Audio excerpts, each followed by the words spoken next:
మేడిగడ్డ పరిశీలనకు ప్రభుత్వం ఎమ్మెల్యేలు ఎమ్మెల్సీలతో పాటు ఒక బృందం బయలుదేరబోతుంది. కొద్దిసేపట్లో అసెంబ్లీ నుంచి బయలుదేరుతుంది. దీనికి సంబంధించి ఇప్పటికే నల్గొండలో భారీ బహిరంగ సభ ద్వారా బీఆర్ఎస్ కేఆర్ఎంబీ అదేవిధంగా కృష్ణా వాటర్ పైన ప్రభుత్వం పైన దుమ్మెత్తిపోయాలని చూస్తుంది. మేడిగడ్డ వైఫల్యం, మేడిగడ్డ కుంగిపోవడానికి సంబంధించి ఎటువంటి సిచ్యువేషన్ అక్కడ ఉంది మేడిగడ్డలో, దానికి సంబంధించి అందరి ఎమ్మెల్యేలకు వివరించడానికి, తద్వారా తెలంగాణ ప్రజలకు వివరించడానికి ప్రభుత్వం ప్రయత్నం చేస్తుంది. దీనికి సంబంధించి మనతో మాట్లాడడానికి బయలుదేరుతున్నారు ఇరిగేషన్ శాఖ మంత్రి ఉత్తమ్ కుమార్ రెడ్డి గారు. ఆయనతో మాట్లాడదాం. ఉత్తమ్ కుమార్ రెడ్డి గారు, ఏ లక్ష్యంతో ఈ రోజు మేడిగడ్డకు మీరు తీసుకెళ్తున్నారు? రమేష్, బేసిక్ గా కాళేశ్వరం ప్రాజెక్టు బహుశా స్వాతంత్రం వచ్చిన తర్వాత భారతదేశంలో బహుశా అతిపెద్ద కుంభకోణం కాళేశ్వరం ప్రాజెక్ట్ కావచ్చు. అది గోదావరి నదిపై గతంలో కాంగ్రెస్ ప్రభుత్వం ఉన్నప్పుడు, రాజశేఖర్ గారు ముఖ్యమంత్రి ఉన్నప్పుడు తుమ్మడి అట్టి అనే ఒక లొకేషన్ లో సైట్ లో గోదావరి నదిపై బ్యారేజ్ నిర్మాణానికి అన్ని ఏర్పాట్లు జరిగి 16 లక్షల కోట్ల ఖర్చుతో 38,000 ఎకరాల కొత్త ఆయకట్టుకు గ్రావిటీ ద్వారా ఫ్లో ద్వారా ఒక ప్రాజెక్టు కన్సీవ్ అయి డిజైన్ అయి శంకుస్థాపన అయి కాలువలు తోవడం మొదలుపెట్టారు. అప్పుడు ప్రభుత్వం మారింది, కేసీఆర్ ముఖ్యమంత్రి అయిండు, టీఆర్ఎస్ ప్రభుత్వం వచ్చింది. ఆ తర్వాత రీడిజైన్ పేరిట అప్పటి వరకున్న ప్రాజెక్టు అంబేద్కర్ ప్రాణహిత చేవెళ్ళ ప్రాజెక్టు దాని పేరు. అప్పుడు దాని ప్రాజెక్టు పేరు మార్చి ప్రాజెక్టు యొక్క పూర్తిగా రీడిజైన్ చేసి 80,000 కోట్లకు పెంచిండ్రు. మరి ఆ రోజు 80,000 కోట్లకు పెంచింది ఈరోజు సుమారు అప్రాక్సిమేట్లీ 1.5 lakh crores కి మళ్ళీ పెంచుతూ పోయినరు. ఈ ప్రాజెక్టులో మెయిన్ గా 3 బ్యారేజీలు కడుతున్నారు: మేడిగడ్డ, సుందిల్ల, అన్నారం అని. ఈ మొత్తం సొమ్ము కూడా ఇప్పటి వరకు 94,000 కోట్ల ఖర్చు అయింది. ఈ మొత్తం సొమ్ము కూడా అప్పు ద్వారా తీసుకొచ్చారు. మనందరినీ తాకట్టు పెట్టి, మన పిల్లల జీవితాలను తాకట్టు పెట్టి చాలా హై కాస్ట్ లోన్స్ తీసుకొచ్చారు. ప్రాజెక్టులో చాలా అవినీతి జరిగింది. నిజంగా అసలు నిస్సందేహం కాళేశ్వరం ప్రాజెక్టు కమిషన్ల కకృతికి తప్ప మరొకటి కాదు. నీళ్లు ఇవ్వడానికి కాదు, వాళ్ళు పైసలు సంపాదించుకోవడానికి. అది పోయిన ఎన్నికల ముందు అక్టోబర్ 21వ తారీఖు అనుకుంటా, మేడిగడ్డ బ్యారేజ్ ఆ పియర్ యొక్క ఫౌండేషన్ కొలాప్స్ అయిపోయింది. అది అక్టోబర్ 21 నుంచి మేము ప్రమాణ స్వీకారం చేసిన డిసెంబర్ 7 వరకు కూడా కేసీఆర్ గారే ముఖ్యమంత్రి, ఒక్క మాట కూడా మాట్లాడలేదు. మరి మేడిగడ్డ బ్యారేజ్ కొలాప్స్ అయింది. అన్నారం అండ్ సుందిల్ల బ్యారేజ్ లో మేజర్ డ్యామేజ్ అవుపడుతున్నది. అంటే అప్పు తీసుకొచ్చి తెలంగాణ ప్రజల సొమ్ము 94,000 కోట్లు ఖర్చు పెట్టిన తర్వాత ఆ ప్రాజెక్టు నిరుపయోగంగా ఉండే ప్రమాదం ఉన్నది.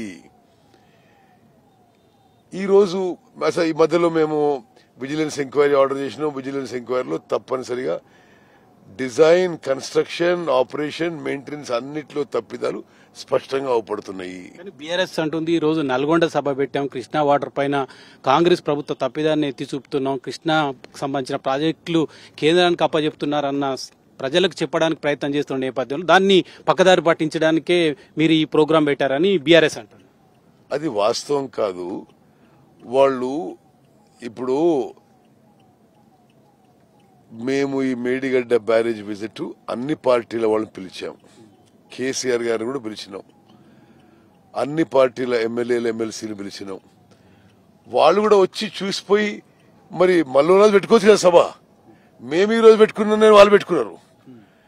అయితే ఇంకో విషయం ఏంటంటే కృష్ణా నదీ జలాలపై మీరు అంకెలతో సహా ఇస్తా. కాంగ్రెస్ 10 ఏళ్లు 2004 నుంచి 2014 కంటే 2014 నుంచి 2024 వరకు ఎక్కువ న్యాయం జరిగింది. నేను నిన్న అంకెలతో సహా నా ప్రెజెంటేషన్ చూపెట్టిన. శ్రీశైలం బ్యాక్ వాటర్స్ నుంచి 50% ఇల్లీగల్ గా ఎక్కువ డైవర్ట్ చేసుకుంటుంటే కేసీఆర్ మౌనం పాటించిండ్రు.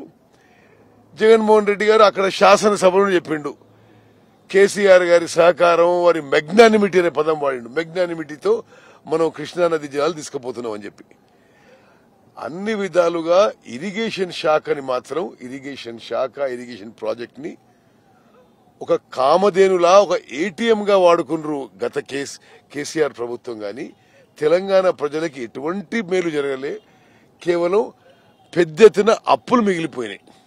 కానీ కేటీఆర్ చెప్తున్నారు సింగిల్ హ్యాండ్ తో నిన్న అందరు కేబినెట్ మినిస్టర్ అందరిని ఎదుర్కొన్నాడు హరీష్ రావు, శభాష్ అంటూ కూడా ఒక ట్వీట్ చేశారు. అంటే నిజంగా వాళ్ళకి మరి ఎంతగానో వాళ్ళ కుటుంబంలోనే అంతా కాన్సన్ట్రేట్ అయిందంటే మేం చెప్పలేదే, ఇంకో ఇద్దరు మాట్లాడుదని చెప్పలేదే. వాళ్ళు ముగ్గురు మాట్లాడచ్చు, నలుగురు మాట్లాడచ్చు. వాళ్ళ అలొకేటెడ్ టైంలో వాళ్ళ ఫ్యామిలీ మెంబరే అన్నిట్లో ఉండాలని వాళ్ళ కోరిక. అది మొత్తము ఒక కుటుంబ పాలన కాబట్టి, వాళ్ళ ఫ్యామిలీ నడిపిస్తుంది కాబట్టి, ఒక ఫ్యామిలీ ఓన్ పార్టీ కాబట్టి ఆ విధంగా వాళ్ళు చేసుకుని వాళ్ళు అట్లా మాట్లాడడం సబబు కాదు. మీరు ఒక కోవర్ట్ ఆపరేషన్ జరిగింది, మురళీధర్ మీరు ఎవరైతే టర్మినేట్ చేశారో ఆయన కుట్రపూరితంగా కేఆర్ఎంబీ ప్రాజెక్టుల అప్పగింతకు సంబంధించి ఒక ప్రకటన చేశాడు, ఒక లెటర్ కూడా రాశాడని చెప్తున్నారు. అదే క్రమంలో మేడిగడ్డ కుంగిపోయినప్పుడు కూడా దీని వెనుక కుట్ర ఉంది అని కూడా పోలీస్ కేసు పెట్టారు. ఇదంతా ఒక కుట్రపూరితంగానే జరిగిందని ఇప్పటికైనా భావిస్తున్నారు మీరు? సరే, మొన్న మురళీధర్ గారి అంశం నేను మీకు చెప్తా. నేనే స్వయంగా వారికి ఏం బ్రీఫ్ చేసినంటే, మన గవర్నమెంట్ యొక్క స్టాండ్ మీరు లిఖిత పూర్వకంగా కేఆర్ఎంబీకి ఇచ్చేసేయండి, మనం ఏమి ఓరల్ ఆర్గ్యుమెంట్స్ వద్దు, ఆ తర్వాత ఆ విషయాన్ని అపెక్స్ కౌన్సిల్లో మాట్లాడదాం అని నేనే చెప్పడం జరిగింది. మరి వారు ఏం మాట్లాడారో మీరు చూశారు. అది అటువంటి కొన్ని సర్కమ్స్టాన్సెస్ లో మేము వారిని రాజీనామా చేయమని చెప్పినాం.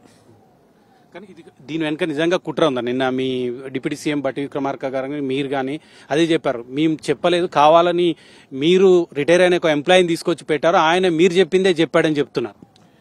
నేను దాని జోలికి పోవడం ఇది రైట్ కాదు. బట్ మురళీధర్ రావు గారు చాలా సీనియర్, చాలా ఏండ్లు ఆయన పనిచేసిండు. ఆయనకి నేనే చెప్పిన, కేఆర్ఎంబీకి పోయే ముందు మీరు రిటర్న్ ఆర్గ్యుమెంట్ ఇవ్వండి, మన గవర్నమెంట్ స్టాండ్ అయితే ఉందో దాని గురించి వర్బల్ ఆర్గ్యుమెంట్స్, ఓరల్ ఆర్గ్యుమెంట్స్ అవసరం లేదు, ఆ తత్తిమ విషయాలు అపెక్స్ కౌన్సిల్లో డిసైడ్ అయితే అని చెప్పడం జరిగింది. మరి ఏం జరిగిందో మీరు చూసారు, మీకు దాని ఎక్కువ మాట్లాడడం నాకు ఇష్టం లేదు. మేడిగడ్డ ఈ టూర్ తర్వాత ఎమ్మెల్యేలను ఎమ్మెల్సీలు తీసుకెళ్లిన తర్వాత నెక్స్ట్ స్టెప్ ఏమి అయిపోతున్నారు? మేడిగడ్డ బ్యారేజ్ కుంగుబాటు ఇట్స్ నాట్ నార్మల్ రమేష్. ఈ రాష్ట్రానికే చాలా పెద్ద ఆర్థికంగా చాలా సీరియస్ ప్రాబ్లం క్రియేట్ చేసిన ఇష్యూ అది. అదేవిధంగా ఇప్పుడు నార్దర్న్ తెలంగాణలో కూడా ఆయకట్టుకి సివియర్ డ్యామేజ్ జరగబోతుంది. అన్ని విధాలుగా ఇంత పెద్ద స్కామ్, ఇంత పెద్ద కుంభకోణం చేసి వాళ్ళు ఇరిగేషన్ గురించి మాట్లాడితే ఏం చెప్పాలో అర్థం కాలేదు. కానీ ఎటువంటి మరమ్మతులు చేయకుండా అది ఒక విఫల ప్రాజెక్ట్ గా చూపించే ప్రయత్నం చేస్తుంది కాంగ్రెస్ పార్టీ. మరమ్మతులు చేసే అవకాశం ఉంది, కేవలం చిన్న పొరపాట్లను సరిదిద్దకుండా ఇది విఫల ప్రాజెక్ట్ గా చేయాలని చూస్తుంది అని బీఆర్ఎస్ ఆరోపిస్తుంది. అంటే బ్యారేజ్ కూలిపోవడం కూడా చిన్నదంటే అసలు ఏం చెప్పాలి వాళ్ళకి? It is the collapse of the heart of the Kaleshwaram project. Okay, it is a very serious issue. Definitely దీన్ని ఎవరెవరైతే దీనికి బాధ్యులో తప్పనిసరిగా వారిని మేము ప్రాసిక్యూట్ చేయబోతున్నాము. కానీ ఇప్పుడు కాళేశ్వరం అనుకున్న లక్ష్యం నెరవేరినట్టే. ఇప్పుడు ఈ వచ్చే ఏడాదికి కాళేశ్వరం ద్వారా సాగునీరు ప్రజలకు అందే అవకాశం లేదా? బ్యారేజ్ రాదు, ఎందుకంటే మొత్తం barrage all 3 barrages are dangerous position. So మేము వాటర్ ఏం స్టోర్ చేయలేము. ఇది చాలా డేంజరస్ పొజిషన్. ఆర్థికంగా వాటర్ పరంగా అన్ని విధాలుగా రాష్ట్రానికి వాళ్ళు చాలా నష్టం చేశారు. హైదరాబాద్ కూడా ఇంపాక్ట్ ఉంటుంది వాటర్ కి సంబంధించి ఈ సీజన్ లో. ఇప్పుడు డెఫినెట్లీ ఆ మూడు బ్యారేజెస్ లో వాటర్ స్టోరేజ్ చేయలేకపోయినాం కాబట్టి కొంత నష్టం జరుగుతుంది. Financial also it's a very big blow. నేను తదిన విషయాలు తర్వాత మాట్లాడతాను. ఒక్క చివరి క్వశ్చన్, బీఆర్ఎస్ రావడం లేదు, ఎంఐఎం వస్తుంది. ఎంఐఎం దాదాపు ఇక మీతో కలిసి పనిచేస్తున్నట్లే అనుకోవచ్చా? ఈ రోజు మేడిగడ్డ బ్యారేజ్ దగ్గరికి ఎంఐఎం ఎమ్మెల్యేలు కూడా వస్తున్నారు కాబట్టి.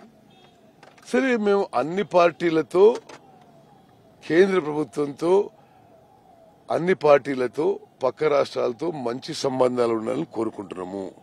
అంతకంటే నేను మాట్లాడాను. మేడిగడ్డ బ్యారేజ్ సందర్శన తర్వాత ఎమ్మెల్యేలకు ఒక అవగాహన కల్పించారు. తద్వారా తెలంగాణ ప్రజలకు కూడా ఏం జరిగిందో చెప్పాలి. మొత్తం కొలాప్స్ అయిపోయింది, ఇక సాగునీరు అందించే అవకాశమే లేదు, వేల కోట్ల రూపాయల దుర్వినియోగం జరిగింది. అదే ప్రజలకు చెప్పాలి. తెలంగాణ ప్రజలకు ప్రాజెక్టుల పేరుతో జరుగుతున్న మోసం, దగా ఏ విధంగా జరిగింది గత ప్రభుత్వ హయాంలో అనే ప్రజలకు చెప్పాలనే ఉద్దేశంతోనే ఈ రోజు ఎమ్మెల్యేలతో ఒక కార్యక్రమం ఏర్పాటు చేశాం. తాము ముందుగా కార్యక్రమం ప్రకటించిన తర్వాతనే నల్గొండ సభ ప్రకటించి దీన్ని పక్కదారి పట్టించే ప్రయత్నం చేస్తుందని కూడా ఉత్తమ్ కుమార్ రెడ్డి గారు ఆరోపిస్తున్నారు. సో తద్వారా ఎమ్మెల్యేలు సందర్శన తర్వాత ఎవరైతే బాధ్యులైతారో, మేడిగడ్డకు సంబంధించిన బాధ్యులు ఎవరు ఉంటారో వారందరిపైన కూడా యాక్షన్ తీసుకుంటామని ఉత్తమ్ కుమార్ రెడ్డి చెప్తున్నారు.